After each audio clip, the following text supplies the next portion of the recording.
We're going to move on to item 6.9, our 9:30 a.m. item, presentation of update on 2024 drought conditions and drought-related projects. And we have our water resources team with us. We have Mr. Breedlove and Ms. DePalma Dow. All right. Good morning, board. I'm Mitchell Breedlove. I'm here with Angela DePalma Dow. We're with the Water Resources Department, and we were asked to bring forth a drought update presentation. So that's what we will be doing today. I think we need to share our screen. Do I just share? Oh, this one?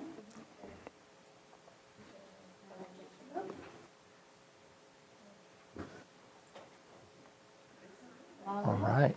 Perfect. Great. Okay. Today's talking points, we're going to be talking about state and local drought status, the current Clear Lake lake levels, state drought declarations, a reminder about Senate Bill 552, water resources drought-related activities, and county drought-related activities, and next steps. All right, on this screen we have California's current drought map and Lake County drought outlook. As you can see on the map on the left, most of the county is in white and the northern region is in green, considering wet conditions. And currently, 0 people in Lake County are affected by drought. There was no change in the past week or month. 0% of people in Lake County are affected by the drought as well. And this past February was the 21st wettest February on record over the past 130 years. And that was a 5.58 inches increase compared to the normal. And this is the 25th wettest year to date over the past 130 years. That's an increase of 6.78 inches. Next slide, please. On this slide, we have a photo. This is at Vector Control in Lakeport, and this is where the gauge for the lake is. On the left, you can see in July of 2021 how low it was. And the gauge actually had to be moved that year to the Fitch Street ramp because it was no longer in the water. It was moved back. Angela, when was that moved back? Do you know? We got water. On the right, we have January 2024, and this is how it's looking now. I'll hand it over to Angela. Great, thank you. So this is the data from that lake gauge that's there at Vector Control and was temporarily moved. And you can see what this graph is showing along the bottom. The x-axis is the time period. So we have it starting in January 1st, 2020, and then it goes until March 25th. I put it up there for today. And the top red mark is the full lake, so that's about 7.56. So you can see right now, the blue line all the way to the right top is above a full lake, and we've actually been on kind of a monitor flood stage the last month or two because it's been hovering around 8 feet on the Rumsey gauge. You can see the bottom red is the low lake levels, and those were reached in 2021, which is that bottom around on the left side, and then the slightly lower was the 2022 low water level. So compared to 2020, our lake is at the highest here. We don't know, obviously, what summer will have and what the next few years wet season will have, but we are above full right now. And this is the executive order by Governor Newsom. And so this is the most recent drought executive order, N-523. And this was made in March 24th of last year, 2023. And it basically kind of relaxed and terminated some previous drought proclamations and orders and kind of consolidated everything because the drought proclamations rolled out as conditions kind of changed and got drier and issues came up. And what I did here was highlight the specific language if it applied to the Clear Lake watersheds, which is where we are. So the first whereas just talks about improved conditions have helped to rehabilitate surface water supplies, but have not abated severe drought conditions that do remain in some parts of the state. And again, this was last year, 2023. And then there's a bunch of other whereas, but the next one that applied to us was the whereas continued action by the state is needed to address ongoing consequences of the drought emergency, including groundwater supply shortages, domestic well failures, and drought-related harm to native fishes in the Klamath River and Clear Lake watersheds. And if anybody wants to access this executive order, I've put the address at the bottom. Further on in the executive order is this item 9, and this is where Governor Newsom talks about specific paragraphs that are updated with this language, and I've done the same thing here, highlighted in red the areas that impact the Clear Lake watershed. So basically, to ensure critical in-stream flows for species protection in the Klamath River and Clear Lake watershed, it states that the Water Resource Control Board, Department of Fish and Wildlife can evaluate minimum in-stream flows and other actions needed to protect salmon, steelhead, specifically calls out the Clear Lake hitch and other native fishes in critical stream systems in these watersheds, and then identifies working with water users, tribes, and other parties on voluntary measures to implement these actions. And that is what happened here in the Clear Lake watershed. There was voluntary action call. And then further in this language here, it says to the extent voluntary actions are not sufficient, the Water Board, in coordination with CDFW, can consider emergency regulations to establish minimum in-stream flows to mitigate the effects of drought conditions. And so this is basically identifying specifically that some of the drought provisions and protections are in place, remain in Klamath and Clear Lake watersheds, specifically to improve flows in the streams for Clear Lake hitch and other native fishes. And so this is still a current executive order from Gavin Newsom. All right. On this slide, we have our groundwater conditions in wells. Unfortunately, Environmental Health was unable to be here to help present this specific slide. But according to the statewide distribution of dry wells, which can be found at the link at the top, there have been no dry wells reported in the county over the past year. And as far as conditions within our Big Valley and Scotts Valley Basin that we monitor monthly, we have seen a few artesianing wells in the area, and the groundwater storage is very high up in comparison to previous years. And next week, we'll be conducting our county-wide biannual well run for our spring levels, so we will have a better understanding of how it looks exactly next week within our other basins. Next slide, please. So this slide is talking about the Senate Bill 552. Senate Bill 552, otherwise known as SB 552, was passed and signed by Governor Gavin Newsom in September of 2021. And it required state and local governments to share the responsibility in preparing and acting in the case of a water shortage event. These new requirements are expected to improve the ability of Californians to manage future droughts and help prevent catastrophic impacts on drinking water for communities vulnerable to impacts of climate change. And on this slide, you can see a number of bullet points that highlight what these plans need to consider. And it's developing a risk mitigation plan, talking about potential drought and water shortage risk, and it proposes interim and long-term solutions for state smalls and domestic wells in the county. And this is just on the county portion of what is required. Larger water purveyors have a different requirement to follow. The plan must consider at the following: a minimum of consolidation for existing water systems and domestic wells, domestic well drinking water mitigation programs, provision of emergency and interim drinking water solutions, an analysis of the steps necessary to implement the plan, and an analysis of local, state, federal funding sources available to implement the plan. Next slide, please. I'll just define too that state smalls is a system that has 14 connections or less. Thank you.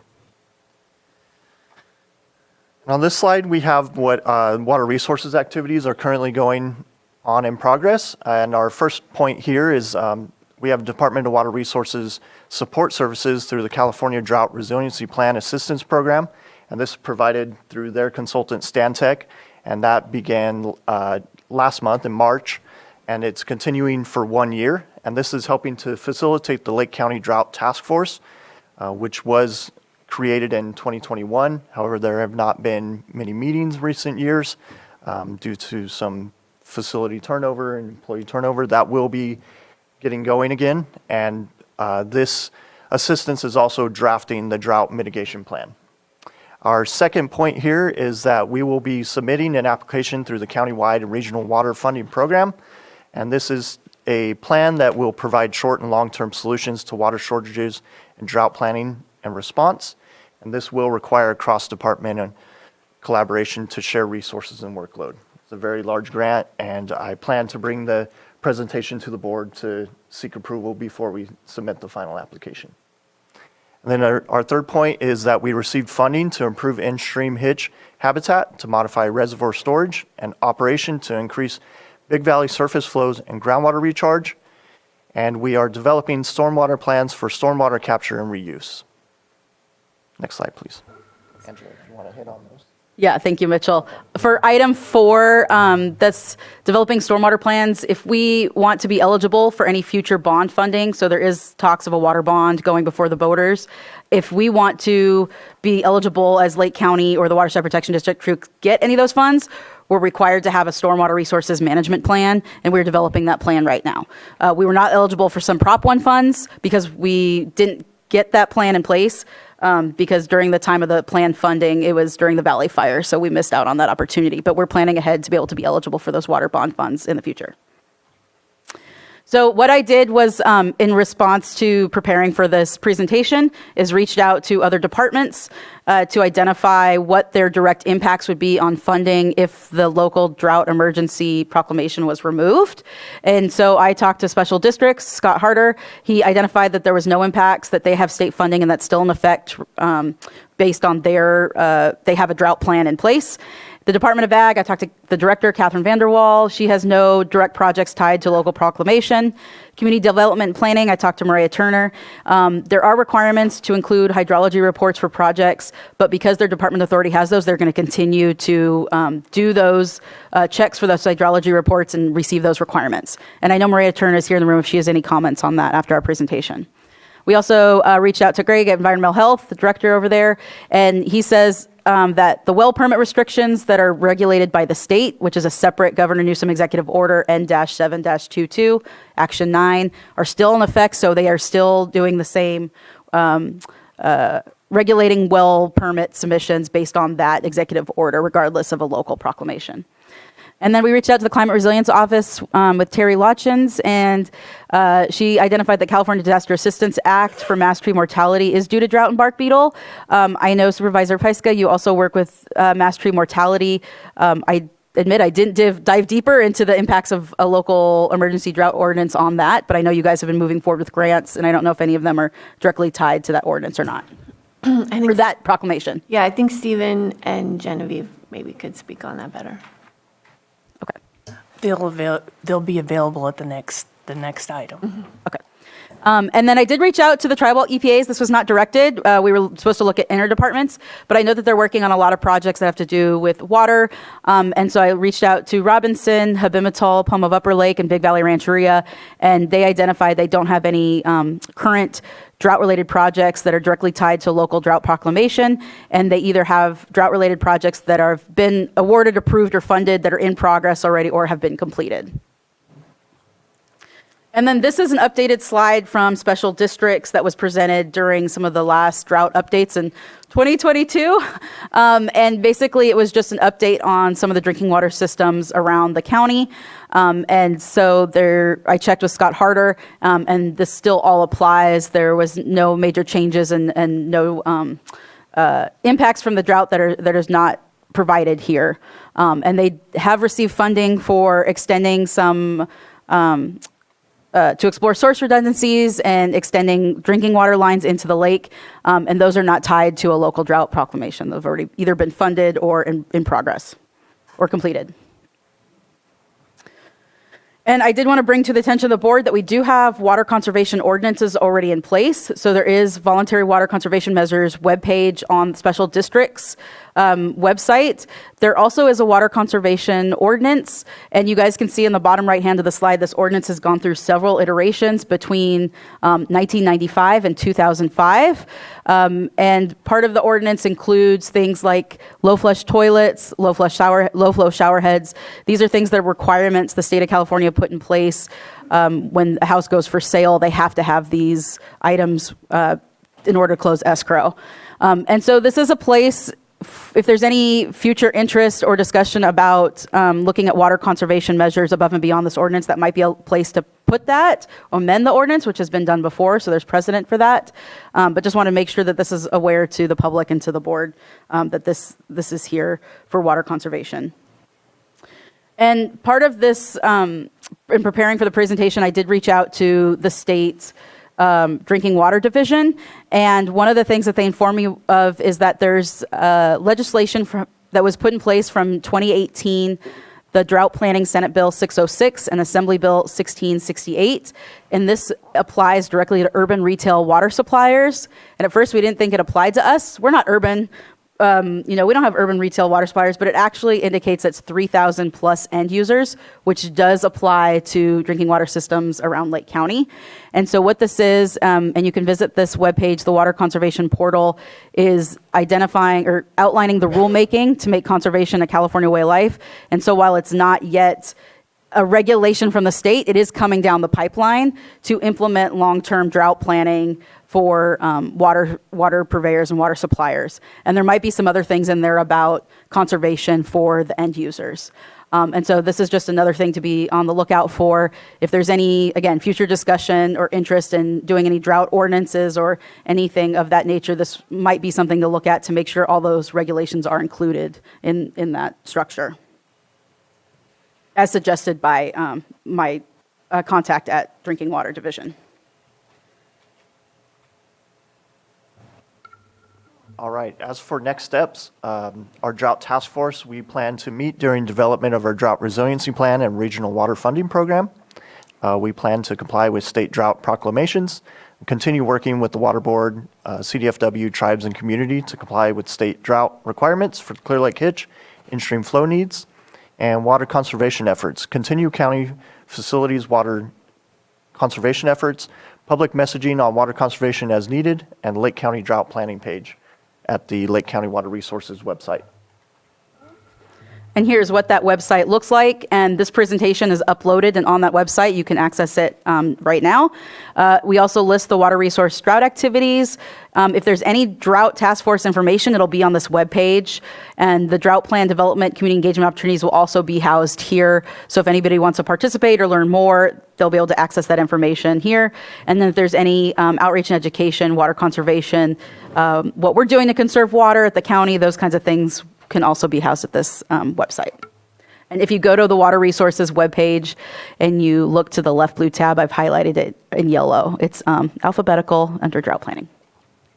And if there's any questions, this is the contact. We're in the middle here, Lake County Water Resources. Anybody can call us at 707-263-2344, send us an email. And then there's also contacts for Department of Water Resources, State California, and the Water Board if there's any questions about their drought planning and their drought current events. Thank you. Thank you so much for your presentation. Are there any comments or questions? Supervisor Pyska? I have a question. When do you think you'll start the drought task force meetings? I'm having a meeting with Stantec on Monday to go over what our next steps are in terms of that. So I would imagine probably by the end of April, we will be beginning that task force again. Okay, great, thanks. Supervisor Green? And speaking of Stantec, so I assume that's a consultant. Yes. We've already let a contract to bootstrap the creation of our drought management plan, or what's the deliverable on that Stantec contract?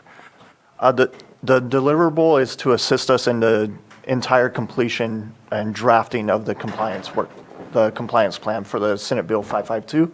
And so they will be facilitating our drought task force, so they'll help lead those discussions, and they will be helping draft that. And that was a application through Department of Water Resources. There are no funds that come out of the county. That is sponsored by DWR.